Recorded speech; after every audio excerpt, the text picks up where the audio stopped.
ایک بندہ جرت سے لڑا، پامردی کے ساتھ لڑا، پوری توانائی کے ساتھ لڑا، انگ انگ پہ زخم کھائے اور مارا گیا۔ اب اگر وہ حضور علیہ السلام کے ساتھ ایمان رکھنے والا نہیں ہے تو ان تمام تر شجاعتوں کے باوجود وہ شہید نہیں کہلائے گا۔ شہید وہ ہوگا جس کو حضور کے ساتھ روحانی انتساب ہوگا، تعلق باطن ہوگا، ایمان کا رشتہ ہوگا، تو شہادت حضور کے قدموں سے ملتی ہے۔ اور اگر یہ تعلق قائم نہیں ہے تو یہ سارا عمل شہادت کا ذریعہ نہیں بن سکتا، شہادت کا ٹائٹل اس کو دستیاب نہیں ہو سکتا۔ اس کے لیے شرط اول جو ہے وہ ایمان ہے۔ اللہ اکبر۔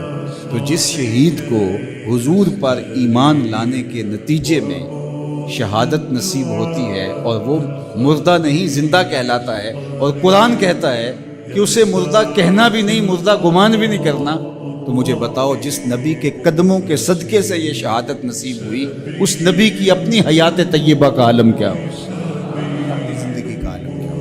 حضرت ابو درداء رضی اللہ تعالیٰ عنہ فرماتے ہیں کہ حضور علیہ السلام نے فرمایا کہ جمعے کے دن کثرت کے ساتھ میرے اوپر درود پڑا کرو، یہ یوم مشہود ہے، اس دن فرشتے حاضر ہوتے ہیں اور یہ تمہارا درود میرے اوپر پیش کیا جاتا ہے۔ تو صحابہ نے عرض کی، یا رسول اللہ صلی اللہ علیہ وسلم، جب آپ وصال کر جائیں گے تو کیا یہ سلسلہ بعد میں بھی یوں ہی جاری رہنا چاہیے؟ تو آقا کریم نے فرمایا، ان اللہ حرم علی الارض ان تاکل اجساد الانبیاء فنبی اللہ حی یرزق۔ اللہ نے مٹی پر حرام کر دیا ہے کہ وہ نبیوں کے جسموں کو کھائے، نبی قبروں میں زندہ ہوتے ہیں اور ان کو رزق بھی دیا جائے۔ اللہ اکبر۔ تو زندہ ہے واللہ، تو زندہ ہے واللہ، میرے چشم عالم سے چھپ جانے والے۔ اللہ نے ان کو وہ حیات طیبہ اور طاہرہ سے نوازا ہے، وہ قبر میں زندہ ہیں، قبر میں حیات ہیں اور اپنی امت کے احوال سے آگاہ ہے۔ امام مالک امام دار الہجرہ آپ فرماتے ہیں کہ جب کوئی حضور کے روضے پہ جائے تو باقی ائمہ نے کہا کہ وہ کہیں ہم حضور کے روضے کی حاضری کے لیے گئے تھے اور ہو کے آئے، لیکن امام مالک کہتے ہیں اگر کوئی حضور کے روضے سے ہو کے آئے تو کہے میں حضور سے مل کے آیا، میں حضور سے مل کے آیا، اس لیے کہ حضور اپنی قبر میں زندہ ہے۔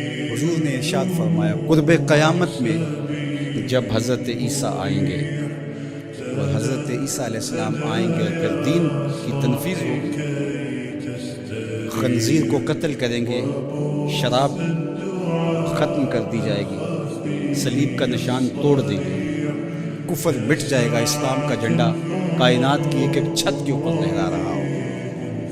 جب حضور کا دین پوری دنیا کے اوپر غالب ہوگا تو حضور فرمایا والذی نفسی بیدہ، فرمایا مجھے قسم ہے اس رب کی جس کے قبضے میں میری جان ہے۔ جب حضرت عیسیٰ یہ سب کچھ کر چکے ہوں گے تو پھر وہ میری قبر پہ حاضری دینے کے لیے آئیں گے۔ اللہ اکبر۔